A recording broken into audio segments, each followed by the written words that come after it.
परमात्मा हमें आकर याद दिलाते हैं, आप जी विचार कीजिए कि आपकी मृत्यु तो होगी होगी, चाहे यहाँ कोई पूरी पृथ्वी का राजा है और चाहे अमीर या गरीब है, कोई भी व्यक्ति है, आपकी मृत्यु होगी।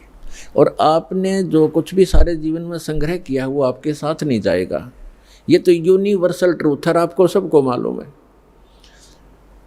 और पुण्यात्माओं, ठीक है, आपके पूर्वजन्म के पुण्य हैं, आपको जो भी वस्तु उपलब्ध है इसको ये समझ लो कि आपकी नहीं है। आप एक रेस्टोरेंट में रह रहे हो।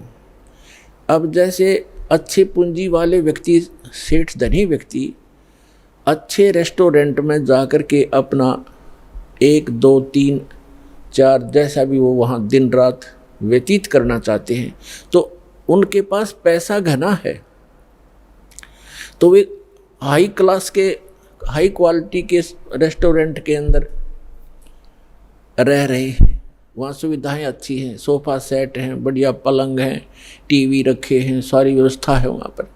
बैल बजा दी, बैरा आ गया, जो वस्तु मांगी उपलब्ध होगी खाने और पीने की।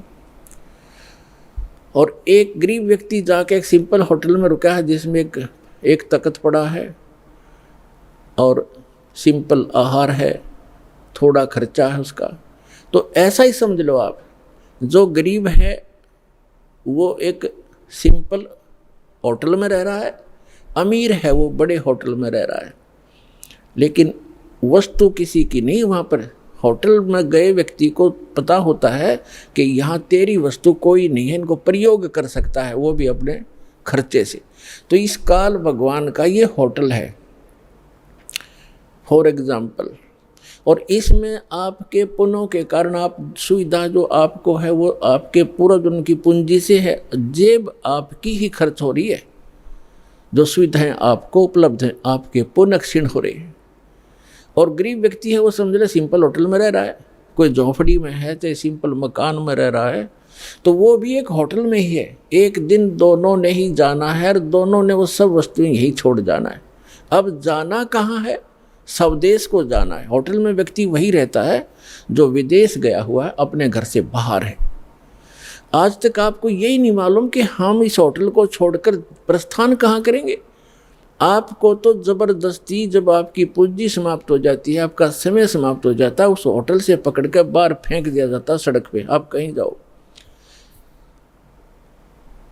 जब हम घर से बाहर चलते हैं वैसे किसी काम कार्यवश, तो जाने से पहले हम वहाँ कहाँ रुकेंगे, रात्रि हम कैसे व्यतीत करेंगे, उसकी व्यवस्था पहले करके जाते हैं। और संसार छोड़ के जाने वाला व्यक्ति कभी सोचता भी नहीं कि मृत्यु के बाद मैं कहाँ जाऊँगा। तो वो ज्ञान अब आपको प्राप्त हो रहा है कि आप ये साधना करोगे और आप इन होटलों में रहो जैसे जिसकी व्यवस्था है, ठीक है। धनी है अपने उस सुविधा को प्राप्त करो, निर्धन है अपने उन मकानों में गुजर करो। और दोनों ही 2 रोटी खाते हैं, एक गरीब भी और सेठ भी। और एक चारपाई पर ही सोते हैं, 3-3 4-4 पर सेठ नहीं सो सकता। एक कोने में चाहे 10 कक्ष की कोठी हो, एक कक्ष के एक कमरे में एक तख्त 3.5 बाई। परमात्मा कहते हैं क्या चढ़ावा मेंढिया और लंबी भीत उसार, घर तक 3.5 हाथ गणाते 3.25। यानी आपको लेटने के लिए अपने हाथ, ये हाथ होता है इतना, प्रत्येक का शरीर अपने 3.5 हाथ का होता है, 3.5 हाथ का। तो परमात्मा कहते हैं आपने 20 कक्ष की कोठी बना रखी है, उसमें 3.5 हाथ और बाई 1 हाथ, भाई इतनी जगह की जरूरत है आपको। बाकी उस कोठी की शर्मा मार ले, क्या बनेगा उसका? समय खोया, अपना जीवन व्यर्थ किया। तो कहने का भाव ये है कि ठीक है, भगवान ने आपको कोठी भी दी है, सुविधाएं भी हैं, कोई बात नहीं, लेकिन अब भविष्य की तैयारी करो, यहाँ से चलने का उद्देश्य बनाओ। असक जन्म होगे आप जी ने यही भटकतों का।